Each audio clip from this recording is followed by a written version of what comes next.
Ce cocktail merveilleux de neurotransmetteurs dans notre cerveau qu'on nomme ocytocine et sérotonine sont des détecteurs de mensonges naturels. Bienvenue à toi dans cette vidéo, c'est Vincent. Suite à de nombreuses questions que je reçois, je trouve de plus en plus fréquemment au sujet de la distinction d'un homme amoureux et un homme attiré. On a fait une vidéo récemment, je te la mets ici si tu ne l'as pas vue, elle est très importante. On va aller plus spécifiquement aujourd'hui sur la question de l'amour, du sexe. Comment différencier un homme amoureux d'un homme attiré dans un rapport intime? Ce que je vais faire de façon simple, je l'espère, pour favoriser ta compréhension, c'est faire une distinction importante entre deux choses. La première chose, qui est un ensemble d'éléments que je vais te partager, c'est une différence qu'on va observer chez un homme attiré et un homme amoureux au lit, qui est notable, mais pour la majorité des hommes. D'accord? Ensuite, ce qu'on va faire, je vais te donner une différence qui est notable au lit, pour les hommes attirés et amoureux, pour donc une minorité d'hommes. Et ça va être très important parce qu'à mon avis, c'est là où on va devoir plus être attentif et il va y avoir des signaux subtils. Le premier, attiré au lit, lui, il va être plus globalement, ce ne sera pas toujours le cas parce qu'on ne peut pas être aussi catégorique, il va être plus dans sa façon de faire du sexe, plus mécanique, un peu en mode robot. Il va y avoir un rythme, là je parle clairement de l'exécution dans le sexe, plus rapide. En gros, il a envie que ça finisse vite parce qu'il est obsédé par l'idée de faire l'action. Il va être plus centré sur lui, donc sur son plaisir. C'est pour ça d'ailleurs que ça peut finir plus vite.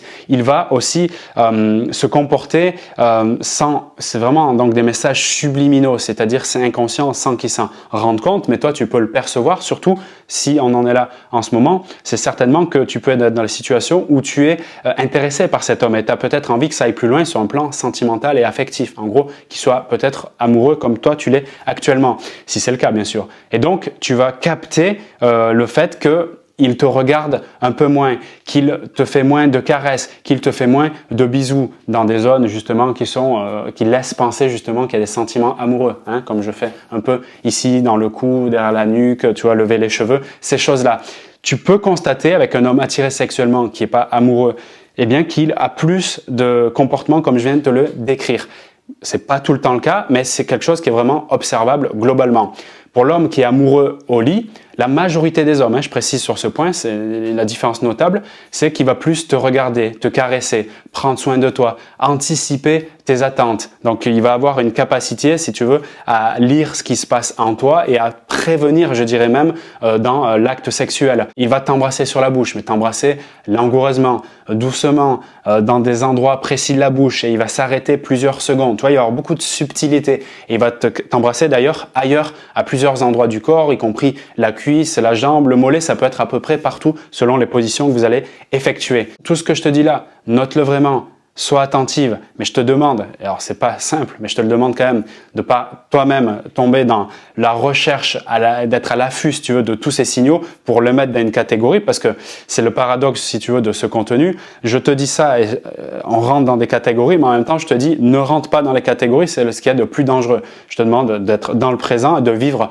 ce moment à fond, parce que c'est peut-être un des meilleurs moments qui existent sur cette planète, parce que justement, tu vis pleinement tes émotions et la connexion. Et la deuxième chose que je vais te partager, et je te demande encore plus ton attention, parce que c'est un point vraiment crucial ici, il y a une minorité d'hommes qui ont une valeur de respect, d'attention pour les femmes qui est importante, qui sauront, même s'ils ne sont pas amoureux, s'ils sont uniquement attirés sexuellement, ils sauront justement se comporter comme un homme amoureux. Pas parce qu'ils sont en train de faker, c'est-à-dire de faire semblant d'être amoureux, mais parce que, comme je viens de te l'indiquer, d'ailleurs comme c'était le cas si tu étudies un peu justement la situation, l'expérience de Casanova, ce fameux séducteur à l'italienne de l'époque, qui justement, et c'est là un message subliminal de la séduction, notamment au lit, c'est qu'il a cette capacité, si tu veux, plus qu'une capacité, c'est vraiment au niveau des valeurs, d'être émouvant, d'être attachant parce qu'il est profondément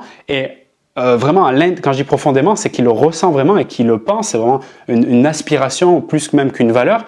Il est ému, touché par la femme et il la désire vraiment et il n'a pas peur de montrer ce désir-là. Et c'est en étant dans cette incarnation-là, que c'est très subtil ce truc-là, mais qui fait qu'un homme attiré, je répète, peut se comporter comme un homme amoureux, en tout cas de ta perception, c'est-à-dire comme tous les points que je t'indiquais précédemment, les caresses, les bisous sur la bouche, les moments partagés, le regarder, tout ce package-là qui est merveilleux, qui va te permettre, si tu veux, de te dire « Waouh, c'est génial que je suis en train de vivre là, il y a une connexion forte, c'est réciproque » et peut-être quelques jours après découvrir que cette personne est un peu moins réceptive à tes propositions, voire même qu'elle puisse disparaître, cette personne.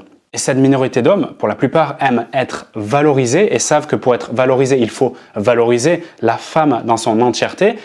Ils ont aussi ce plaisir du partage et ce partage du plaisir qui fait que toi, à leur contact, il y a une certitude, c'est que tu es super bien. Et ça te permet d'avoir, ce qui est difficile pour de nombreuses femmes, je le sais, ce lâcher prise, ce sentiment de confiance qui fait que waouh, tu te mets en phase avec cet homme et il y a quelque chose de fort qui se passe et qui, lui, justement, lui donne envie de se comporter encore plus de cette façon.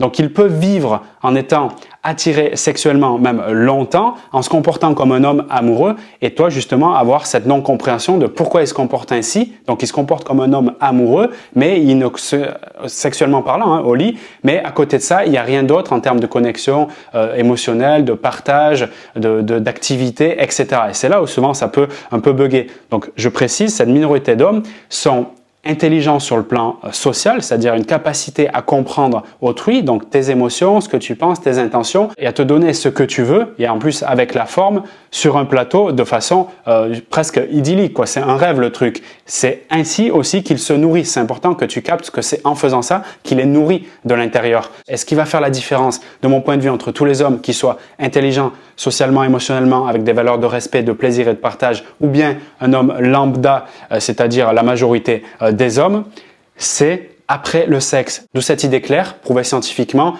que pendant l'amour et après l'amour, on a un cocktail neurochimique qui se passe dans notre cerveau avec des neurotransmetteurs qui nous font ressentir plus de sérénité, de calme, d'apaisement et ça nous aide même à lutter contre des maladies, le cancer, etc.